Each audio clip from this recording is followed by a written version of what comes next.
Pieksämäki sijaitsee Keski-Suomessa, Mikkelin läänin pohjoisosassa.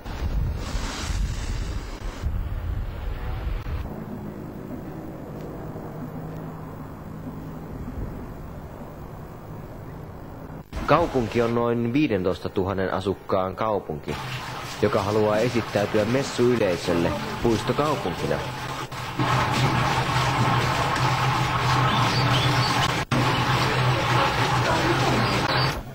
Mikkelin läänin ensimmäiset messut pidettiin viime viikonloppuna Pieksämäellä. Messut painottuivat vapaa-aikaan ja niille odotettiin yli 10 000 kävijää.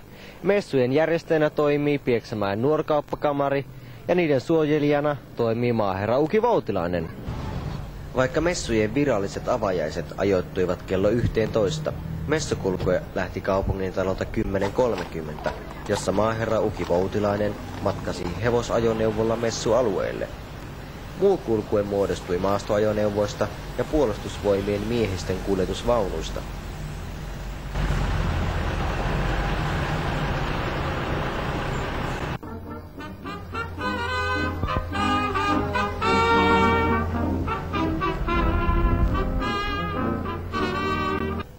Arvoisa messuyleisö, näytteille asettajat ja järjestäjät.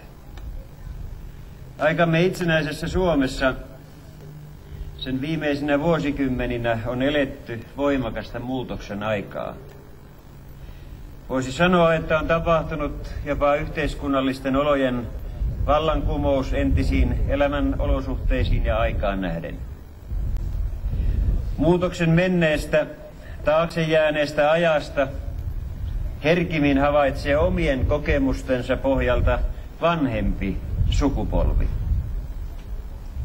Suomalaisina voimme olla ylpeitä ja toisaalta huolestuneita monesta asiasta ja yksityiskohdasta, joita muutos on tuonut mukanaan. Nuorempi sukupolvi lähtee tänään kokonaan erilaisista ja vanhemman sukupolven mielestä paremmista ja helpommista lähtökohdista maailmalle ja elämään kuin nuori sukupolvi aikaisemmin. Näin ei kuitenkaan usein ole asianlaita. Tulevaisuuden näkymät ja muutoksen paineet sekä tämän myötä edessä olevat haasteet ovat nuoremmalle sukupolvelle niin vaativia, ettei niistä keveillä eväillä selviä. Maaherra Uki Voutilainen, mitkä ovat mietteet, kun näin viimeisiä julkisia esiintymisiä esititte? No, mietteet ovat tietysti monella tavalla menneitä tarkastelevia ja voi todeta, että matkan varrella on todella ollut paljon uutta elämän kokemusta josta on saanut itselleen myöskin hyviä eväitä ja on saanut olla laajassa yhteistyössä mukana. No, mitä te olette ajatellut tehdä nyt, kun te jäätte eläkkeelle? Minä luulen, että tekemistä riittää, mutta toisella tavalla. Tärkeintä on, että olisi terveyttä, niin aina terve ihminen harrastuksia iästä riippumatta löytää. No, jos ajatellaan teidän mennyttä aikaanne, niin olisitko halunnut tehdä jotain toisin? Se ei ole viisasta lähteä arvioimaan sitä, että mitenkä olisit tehnyt. Täytyy aina realisoida tilanne ja tähdätä tulevaisuuteen. Se on tärkeintä.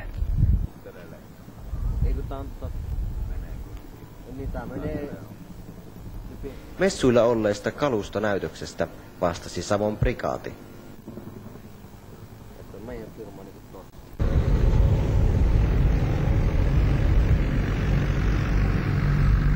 Myös puolustusvoimat esiintyi messuilla näyttävästi. Sunnuntain näytösten peruuntumisesta huolimatta nähtiin lauantaina uivan miehisten kuljetusvaunun esittely.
Mikä on tällaisen ajoneuvon käyttötarkoitus tällaisessa puolustustilanteessa? Tämä on panssaroitu miehistön kuljetusajoneuvo, jonka päätarkoitus on materiaalin ja miehistön siirtäminen tänne taistelualueelle. Kapteeni Eero Taipale, mikä saa puolustusvoimat tulemaan joka messuille? Puolustusvoimien yhtenä tehtävänä on tehdä meitä tunnetuksi suurelle yleisölle, tutuksi tuleville varusmiehille, herättää muistoja niille, jotka on jo varusmiespalveluksessa suorittanut ja ovat reservissä. Mitä odotatte messuilta? No tulin tänne ihan katsomaan, jos tää on Mikkeliläänin messut, niin tää niinku kuuluu koko kaiken näköistä. Että en oikeastaan mitään odota, tulin katselemaan vaan ihan näitä paikkoja. Tuletteko kaukaakin vai oletteko paikkakuntalaisia? Kangasniemeltä tuli. Oikein mukavaa lauantai-iltapäivää teille hyvät messuvieraat ja tervetuloa seuraamaan kesän näyttävää muotishouta tänne messualueelle. Esittelemme todellakin teille Pieksämäen ja sanoisinko jopa Mikkelin läänin näyttävintä muotia. Ei silmiä, ei korvia, ei hampaita laisinkaan.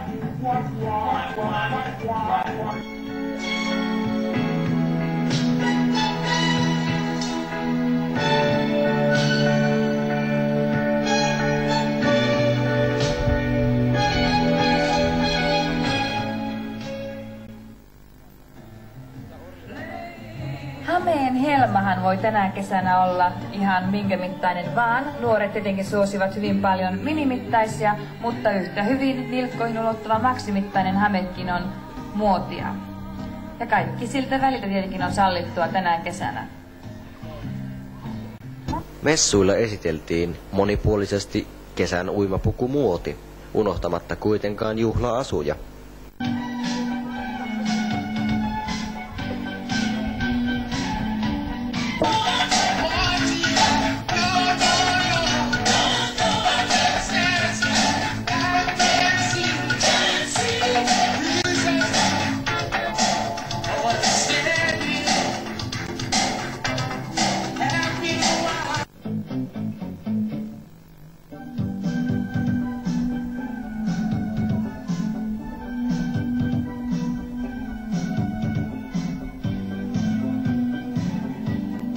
No niin, teillä on esitys ohi. Miltä se nyt tuntuu? No ihan kivalta tuntuu. Oli ihan kiva esiintyä suurelle määrälle ihmisiä. Siellä oli ihan mukavasti katsojia. No, kun muistellaan taaksepäin ja olitte pieni tyttönen, niin mikä teistä piti tulla isona? No, mulla oli aika monta toiveammattia, mitä musta piti tulla, mutta no, esimerkiksi eläinlääkäri oli yksi. No miten te sitten valitsitte tämän mallin uran? No oikeastaan mä en valinnut sitä, sanotaan, että se valitsi mut, tai oikeastaan muut ihmiset valitsi sen mulle puolestani. Mä en koskaan haaveillut tällaisesta ammatista, mutta tää on ollut oikein mukavaa tää työ, mitä mä oon nyt tehnyt viimeiset 3 vuotta. Ja te ette kadu tätä valintaa? En kadu. No nyt tällä. Messuohjelmaan kuului maastureilla tehtävä yösafari, joka suuntasi kulkunsa Partaharjun maastoon.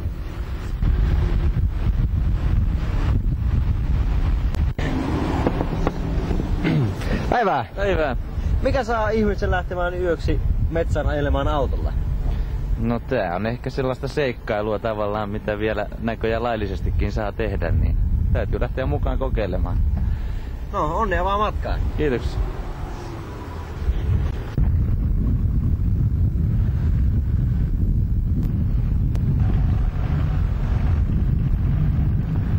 Pakko on tulla vielä yksi.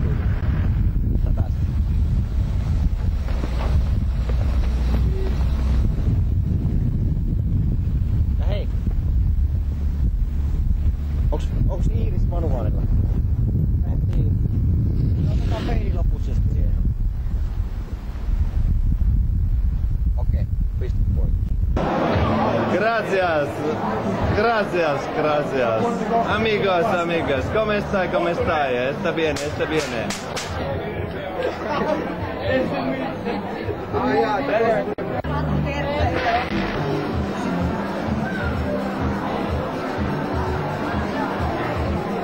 Osa messuyleisöstä siirtyy viettämään iltaa paikalliseen ravintolaan.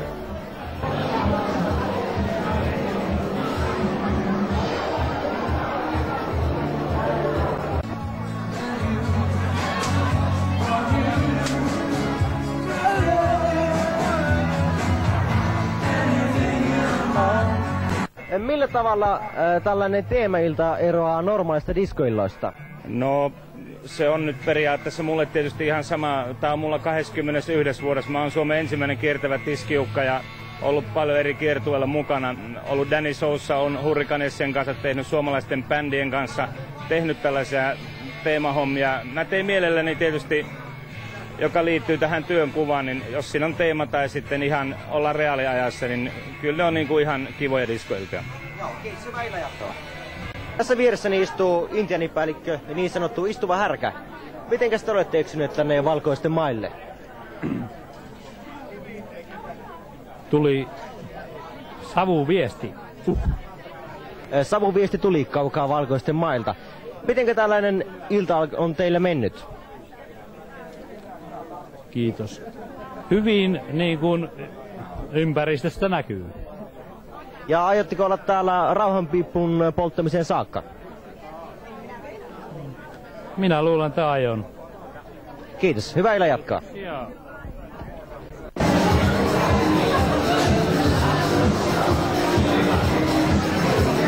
Illan teemana oli Villi Länsi ja messuyleisö oli pukeutunut myös teeman mukaan.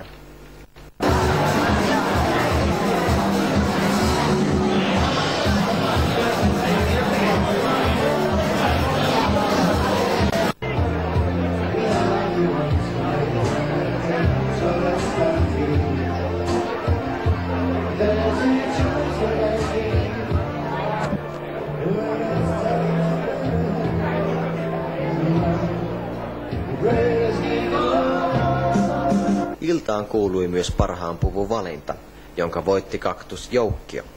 Haastattelemme yhtä heistä. Hyvää päivää, Kaktus. Päivää. Mitenkäs te olette eksyneet tänne? No itse asiassa nämä aina traditionaaliset kutsujuhlat, joihin meitä kutsutaan isompi lössi aina kerrallaan. Että te ette seurannut mitään yksinäistä ratsastajaa tänne? Ei. Kyllä tää oli tämmönen enemmän laumasielu nyt, joka sitten joutui tänne aavikon pyörteiden mukaan. Onko teitä täällä ihan tällainen kaktusjoukkio? Kyllä, meitä on täällä ja sitten on myös nämä bordelin pitäjät ja tyttäret mukana ja on sitten yksinäiset kaupoit, jotka toivottavasti eivät ole kauan yksinäisiä. No joo, no me toivotamme teille oikein hyvää illanjatkoa. Kiitoksia, samoin. Hyvä yleisö, minulla on tänä iltana ilo ja kunnia kutsua tänne näyttämölle maailman ainoa tulta nielevä kahlekuningas. Hän on kansainväliset erikoisohjelmat-nimisen yhtymän ainoa suomalainen jäsen. Maailmanmestari Mr. Halonen, olkaa hyvä, näyttämä on teidän ja sieltä hän saapuu valtavien aplaudien saattelemaan.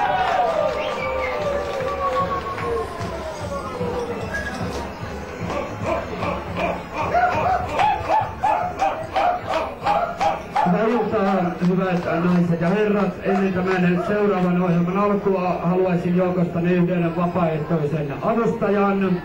Vaikka te apulaisserikki siitä, olkaa hyvä ja tulkaa tänne parketille. Teidän tehtävänään on tutkia nämä aidot sepän tekemät kahleet, kahdet poliisiviranomaisten käyttämät käsiraudat, nuo lukot, säkki ja akseli, jolla säkkiä rikollisesti suljetaan ja tietenkin kahlita minut näillä kaikilla raudoilla.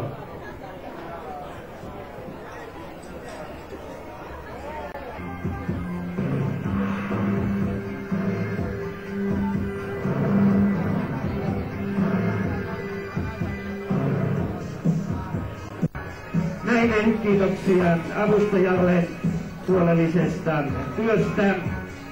Nyt onkin sitten kahlekuninkaan vuoro näyttää taitonsa. Eli lukkoja avaamatta, kahleita katkomatta, säkkiä repimättä tulisi vapautumisen tapahtua. Ja näin.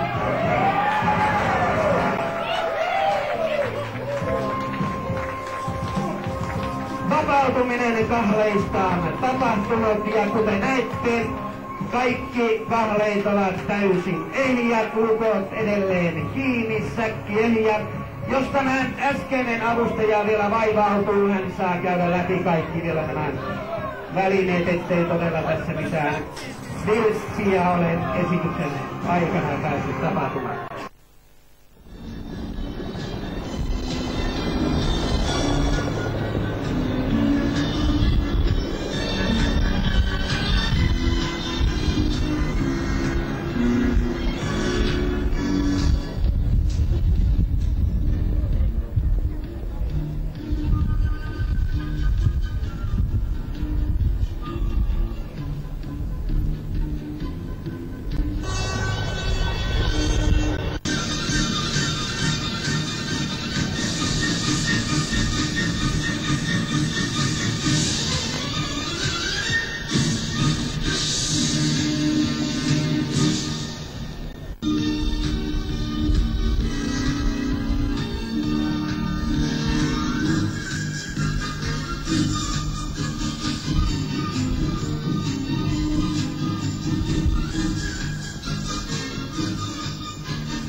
Puvuissa suositaan paljon kaksirivisiä napituksia, tai jos takki on yksirivinen, niin yleensä se on 3 nappinen.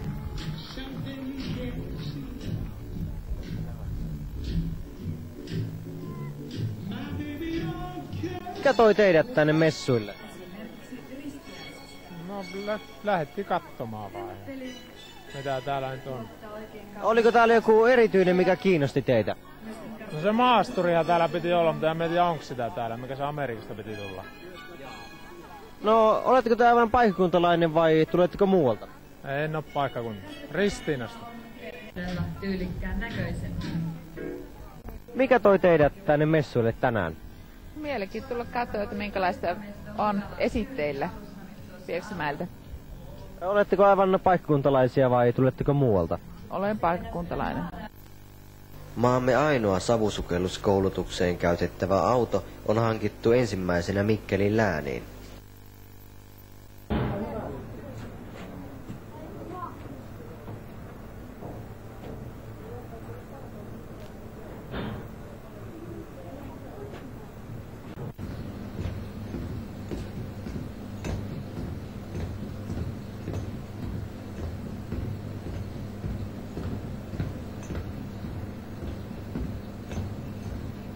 Ennen varsinaista savusukelluskoulutusta joutuvat palomiehet käymään normaalitilanteessa oletettujen rasitusten vaiheet, jossa pulssi nousee 150 sykkeeseen minuutissa.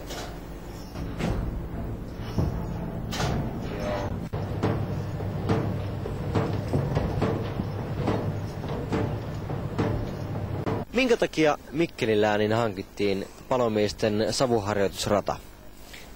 No kyllä, tällä pyritään koulutustasoa lisäämään tässä savusukelluskoulutuksessa sitten.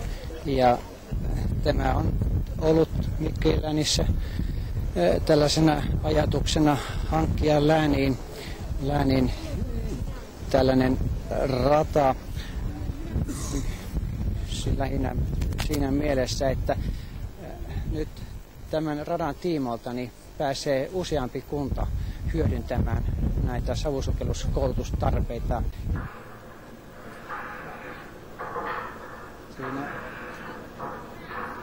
Onko tämä kaikkien Mikkelin läänin kuntien palokuntien käytössä?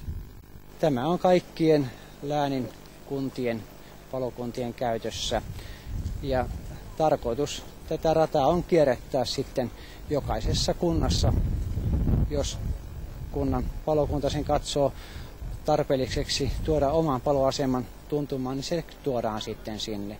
Tai mikäli kunnan yhteistoiminta-alueella sitten katsotaan näin, että joku keskeinen paikka olisi parempi. Mikä osa teidän mielestänne palon sammutuksessa on savusukellusta? Kuinka monta prosenttia?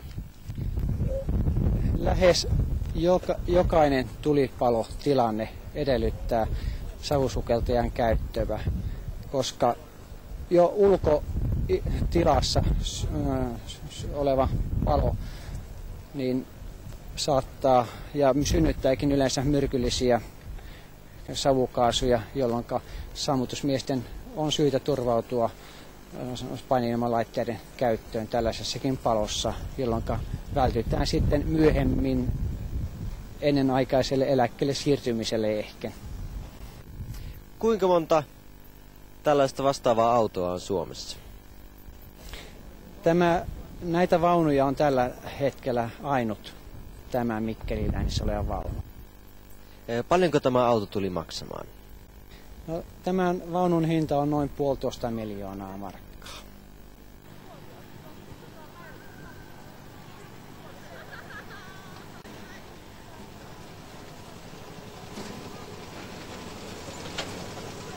Myös perheen pienemmille oli nähtävää ja koettavaa.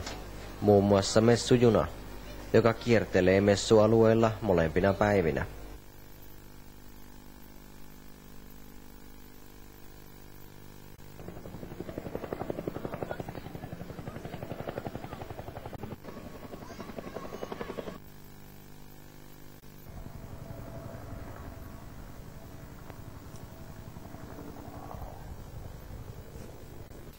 Mikkelin läänin messuilla Pieksämäellä 12.40 on saatu pommiuhka. Päivää. Kysyisimme, että on puhuttu pommiuhkasta tällä alueella. Pitääkö tämä paikkansa? Kyllä, se pitää paikkansa. Ja mitä täytyy tehdä tämän poistamiseksi? No, me olemme oikeastaan tehneet tässä vaiheessa tärkeimmän, eli olemme eristäneet tämän alueen ja poistaneet täältä ajoneuvot tuonne rantatielle, sikäli kun niitä on ollut siirrettävissä ja yleisö on siirretty pois tältä alueelta. Ja tässä vaiheessa meillä on täällä nyt sitten poliisin tarkastus meneillänsä ja tämän jälkeen jatkamme tarkastusta ja harapointia ja varmistan sen, että täällä ei tapahdu mitään onnettomuutta. Mistä te saitte tiedon tästä pommista? No, hälytys tuli poliisille. Oletettua pommia ei alueelta kuitenkaan löytynyt. Kysymyksessä oli vain ilkivallan teko. Poliisi tutkii asiaa.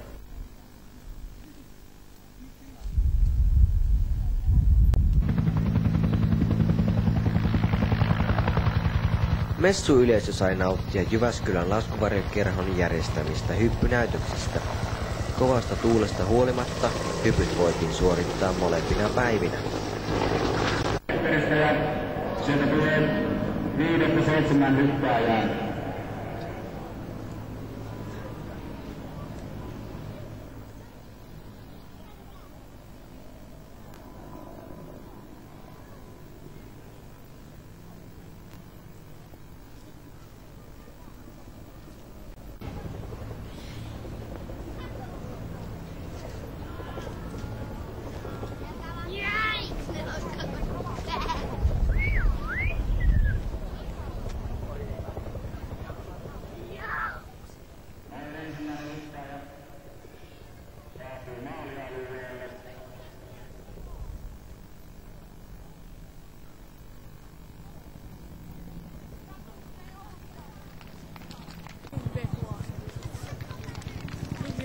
Mikrofonit tänne. Sehän kuuluu meidän. No varmasti kuuluu. Videovisio. Kato.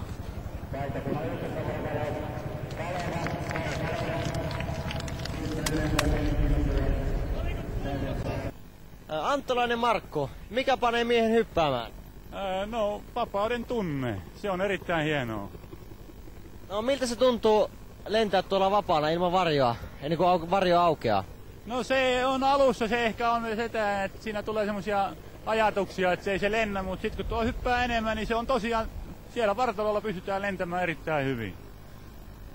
No, miten tämä hyppy onnistui? No, tää oli sanotaan aika hyvin onnistu, mutta aika rajatuulilla ollaan. Siellä ei tullut loppujen lopuksi niin paljon kuin oletettiin, että aika kaukaa lähdettiin tuolta järven selän päältä, mutta kyllä tää ihan, nyt kun maassa ollaan, niin ihan hyvä keli täällä on. Kiitos.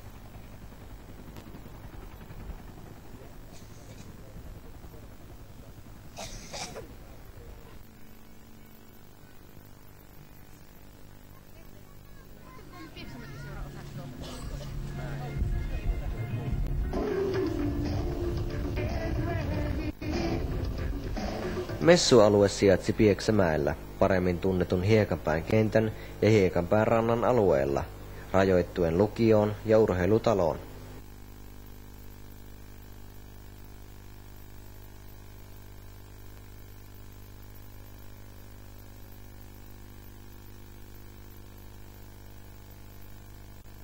Jo lapsesta alkaen harjoittelemalla voi kehittyä asiansa tunteva ja ammattitaitoinen kuljettaja.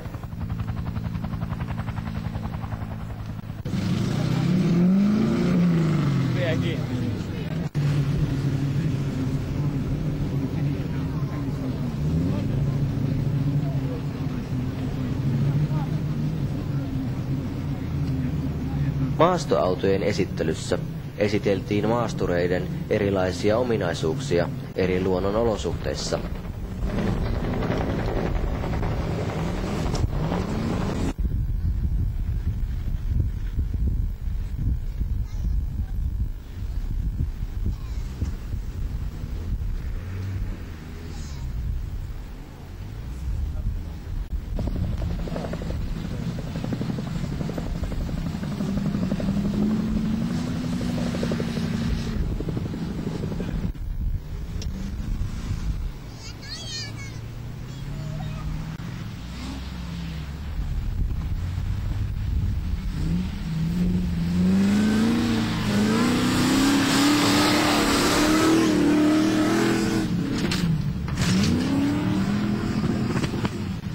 VS-komissaari Tarmo Hämäläinen, te vastaatte messujen järjestyksenpidosta. Miten täällä on järjestys säilynyt?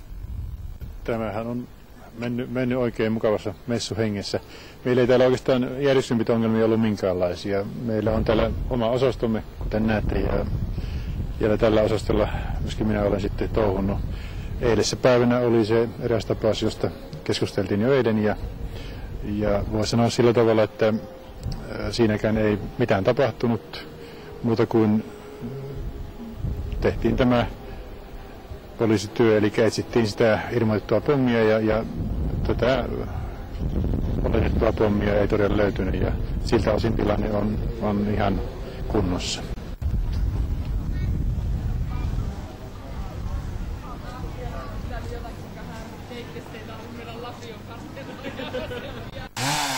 Messuilla esiintyi myös maakunnassa tunnettu moottorisahataiteilija.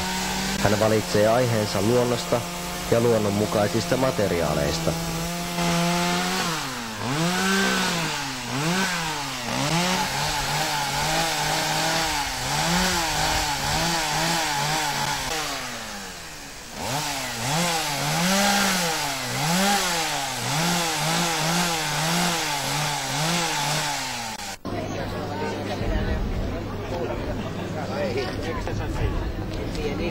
Messujohtaja Timo Pitkänen ja Pieksämäen nuorakauppakamarin puheenjohtaja Seppo Vanninen, hyvää päivää. Mikkelin läänin messuille odotettiin yli 10 000 kävijää. Onko tämä toteutunut? No, tähän tavoitteeseen me ei tulla pääsemään ja tähän löytyy ihan pari selvää perustettakin. Me laskettiin aika paljon motoparkin varaan muun muassa, että sieltä tulee ihmisiä myöskin täällä käymään. Ja tämä toinen huono tilanne tuli tämä keli, ilmaili muuttui tämmöiseksi koleaksi ja tuuliseksi, joka vähenti varmasti niin kävijämääriä aika paljon. Mutta muuten sanotaan olemme tavoitteeseen päässyt, eli nämä näyttelyosastot ja tämä näyttelyalueen laajuus, niin tähän olemme tyytyväisiä ja tyytyväisiä olemme myöskin tähän yhteistyöhön, mitä tuli Offroadin ja Picadorin kanssa. No, mikä sai Pieksämäen nuorakauppakamarin muuttamaan tämän vanhan Savonsulmun nimen Mikkelin läänin messuiksi? Mikkelin läänissä tarvitaan tällaisia yhteisiä tapahtumia ja minusta tämmöinen messutapahtuma, Mikkelin läänin messut nimellä, niin on hyvä tapahtuma koko läänille ja toisaalta se, että nämä tapahtumat tai tämä messu on paisunut niin isos viime vuosina, että musta se edellyttää jo tällaista nimitystä. No, aikooko tämä messu pysyä Pieksämäellä? Me tätä nimeä Mikkelin läänin messut, sitä ei ole varsinaisesti suojaa sille haettu, mutta meillä ei ole mitään sitä vastaa, että jos se välivuosina kävisi vaikka Mikkelissä, toisena vuonna Mikkelissä, toisena vuonna Pieksämäellä. Ja aikooko Nuorkauppakamari järjestää myös 2 vuoden kuluttua messut täällä Pieksämäellä? Näin on tarkoitus. Kiitos.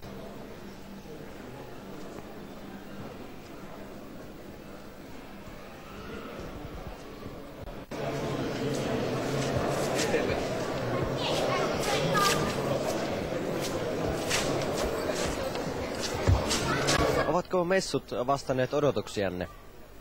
No en oikein tiedä, on nämä ihan kivat ollut, mutta on täällä jotain semmoista, kun nyt on niin kylmät ilmat, että tuossa ulkona vähän innoittavaa olla.